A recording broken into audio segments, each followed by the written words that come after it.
אני הולך להדגים הוספת תקנים עם ציטוטים ומילוי תקנים אוטומטי ברגע שיש לי כבר את הציטוט במערכת. אוקיי, אז אני נכנס עכשיו נניח למטבח, אני רוצה להוסיף ממצא של בעיה בחשמל במטבח. אז יש לי נניח, אני כתבי פה חשמל, התיאור הוא, במקרה יש לי שקע שמותקן לא תקני, שקע מותקן לא בטיחותי.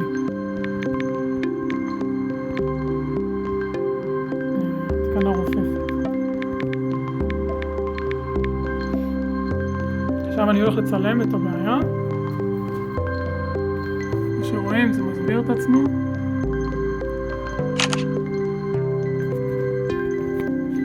אישור. עכשיו בכפתור פלוס בניגוד לתקן אני יכול להוסיף את התקן שהוא מפר.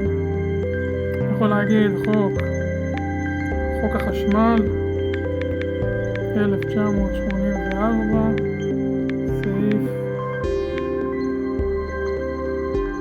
סעיף 3-6 ואני מוסיף על ידי לחיצה על כפתור גלריה את הציטוט. יש לי אותו אצלי בגלריה. רץ פה, ופה אני יכול לראות בהגדלה, אחר כך גם בדוח נראה את זה יותר טוב, את הפירוט של הציטוט.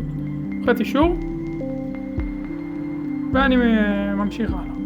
עכשיו נניח, או באותה דירה, או בשבוע אחר כך קיבלתי את אותה בעיה, ואני רוצה שהמערכת תעזור לי, תציע לי את אותו תקן ואת הבעיה. אז נניח באתי, לצורך ההדגמה, יהיה לי יותר קל לעשות את זה פשוט עכשיו. אני נכנס שוב הוספה על מטבח. אני אכתוב שוב חשמל, אני ארשום את המילה בטיחותי, ואני רואה פה שקע מותקן לא בטיחותי, ואני אצלם עוד פעם את המקום. איך במקרה הזה יש לי עוד בעיה כזו זהה, אני מצלם. יש רווח גדול בין הקיר לשקע, ואם בא לי אפילו אני יכול לסמן את הבעיה.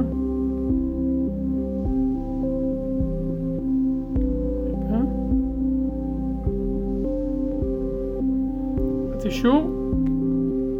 ועכשיו אני רוצה להגיד איזה תקן זה מפר לי, והתקן כבר אמור להיות לי במערכת. אז אני לוחץ פלוס, והוא מציע לי חוק החשמל 1984 סעיף 3-6, אני לוחץ אישור, והוא גם מציע לי את הציטוטים בטקסט הכחול. אני לוחץ על הטקסט הכחול, ואני בוחר את הציטוט. כמו שאתם רואים, הכנסתי את הבעיה ואת התקן פעם אחת, ובעתיד המערכת תציע לי את זה שוב ושוב, שהיא תזהה את אותה בעיה. אני לוחץ אישור, יכול לייצר את הדוח ונראה איך זה נראה.